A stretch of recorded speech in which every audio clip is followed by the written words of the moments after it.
এই লাল পাঞ্জাবি পরবা না, সামনে থেকে কিনবা না।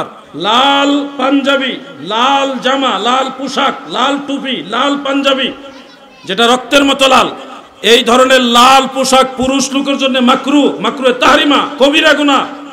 মহিলাদের জন্য জায়েজ আছে, অসুবিধা নাই, পুরুষের জন্য না জায়েজ।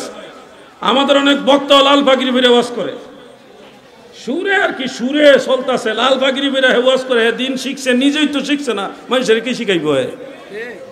লাল পাগড়ি যেই বক্তা মাথায় দিবে বুঝে নিবেন এ ফেকা, সে নিজেই মাসালা জানে না। লাল টুপি ব্যবহার করা যাবে না, লাল পাঞ্জাবি পুরুষ ব্যবহার করতে পারবে না, লাল পোশাক পুরুষের জন্য মাকরুহ তাহরিমা, গুনার কাজ। আমি এগুলি বলি এই জন্য আমার বিরুদ্ধে আবার কিছু বক্তা লাগছে। আমাদের দায়িত্ব কি নবীর শরীয়ত আপনাদের জানাই দেওয়া না? আমি যদি এসে বলি দাড়ি রাখা লাগবে না, হবে? এটা বললে উপায় আছে আমার বিনা জানাজা দাফন করে নেব। আমাকে কি বলতে হবে? দাড়ি রাখা সুন্নতে মুআক্কাদা, দাড়ি রাখতে হবে। কি বলেন, বলতে হবে কিনা?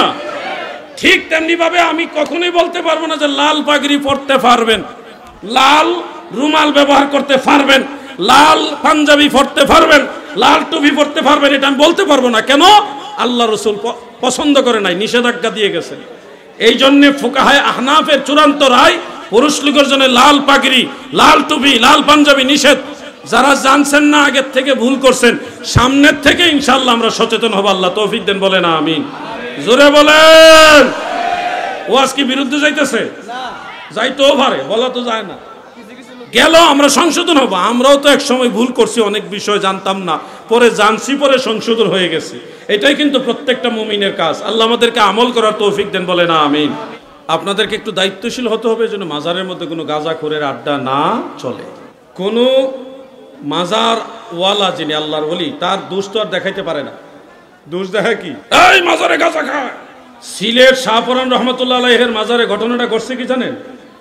গাঁজাখুরের একটা উসিলা দিয়ে তারা ঢুইকা মাজারের যে দান বাক্স আছে না, ওই বাক্সগুলির টাকা পয়সা সব চুরি করে লয়ে গেছে কি ওয়াহাবিরা।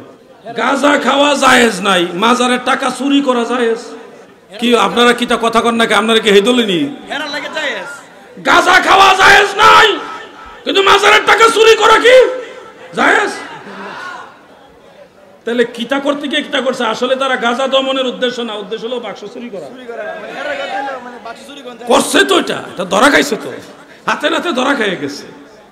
আপনাদেরকে বলছি, অনেকে জিজ্ঞাসা করেন যে মাজারে টাকা দেওয়া যাবে কিনা, মাজারে মান্নত করা যাবে কিনা, এই প্রশ্নটা আমাদেরকে অনেকে করে থাকেন। আজকে আমি বলছি, মাজারে মান্নত কেন করছেন, কোন উদ্দেশ্য করছেন, এটার উপরে ডিপেন্ড করে মাসআলাটা আসবে। সরাসরি একতরফা বলা যাবে না যে জায়েজ নাই অথবা জায়েজ, বলা যাবে না। আপনার উদ্দেশ্য কি, কোন নিয়তে মাজারে মান্নত করছেন, টাকা পয়সা গরু ছাগল ইত্যাদি এগুলি দিচ্ছেন, ওই নিয়তের উপরে ডিপেন্ড করবে এটা জায়েজ হবে নাকি না জায়েজ হবে। প্রিয় ভাইরা খেয়াল করবেন, কেউ যদি কোনো মাজারে এই নিয়তে দেয় যে মাজারের সেই আল্লাহর ওলি আমাকে ছেলে দিবে, আমার রূপ ভালো করে দিবে, আমার বিপদ দূর করে দিবে, মাজারের সে ওলি দূর করে দিবে, আল্লাহ দূর করবে না, আল্লাহ দিবে না, দিবে মাজারের সে ওলি, এই নিয়তে কেউ যদি মাজারে দান করেন, মাজারে মান্নত করেন, তাহলে এটা হারাম হবে, কবিরা গুনাহ হবে, নাজায়েজ হবে, অনেক ক্ষেত্রে শিরক হবে। কিন্তু কেউ যদি এই নিয়তে মান্নত করেন, আল্লাহ আমার ছেলে মেয়ে হয় না, আপনার ওলির উসিলায় যদি আমার একটা ছেলে হয়, মাজারস্থ সে আল্লাহর ওলির উসিলায় যদি আমার রোগ বেমার ভালো হয়, মাজারস্থ সে আল্লাহর ওলির উসিলায় যদি আমার ব্যবসা বাণিজ্য ভালো হয়, বিপদ আপদ দূর হয়, ইত্যাদি ইত্যাদি, তাহলে হে আল্লাহ আপনার ওলির উসিলা আমার এই মনোবাসনা পূর্ণ হলে আপনার ওলির দরবারে আমি এই জিনিসটা মান্নত করলাম, একটা গরু দিব, একটা ছাগল দিব, এক বস্তা চাউল দিব, এইটা দিব, ওটা দিব, একটা নেক নিয়ত করলেন যে আল্লাহ আপনার ওলির দরবার দিব। দেওয়ার মালিক আল্লাহ, আল্লাহর ওলি হলো উসিলা। আল্লাহর ওলি কি? উসিলা। দেওয়ার মালিক কে? আল্লাহ। এই উদ্দেশ্যে যদি কোনো দরবারে মাজারে মান্নত করেন, আল্লাহর ওলিকে উসিলা করে, তাহলে এটা 1000 কোটি বার জায়েজ।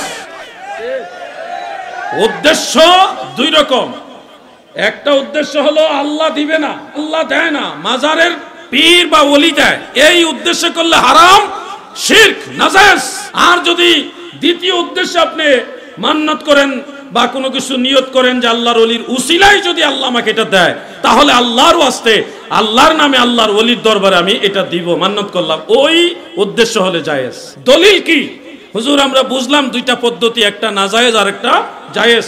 এখন জায়েজ যেটা, যে আল্লাহর ওয়াস্তে আল্লাহর ওলির উসিলায় আল্লাহর ওলির দরবারে কোনো কিছু প্রাপ্তির উপলক্ষে মান্নত করা, এটা যে আল্লাহর ওলির দরবারে দেওয়া জায়েজ, এটার দলিল কি? দুইটা উদ্দেশ্য আছে। একটা হলো আল্লাহ দেয় না, আল্লাহর ওলি দেয়, মাজারের পীরে দেয়, এই উদ্দেশ্য হলে হারাম, শিরক।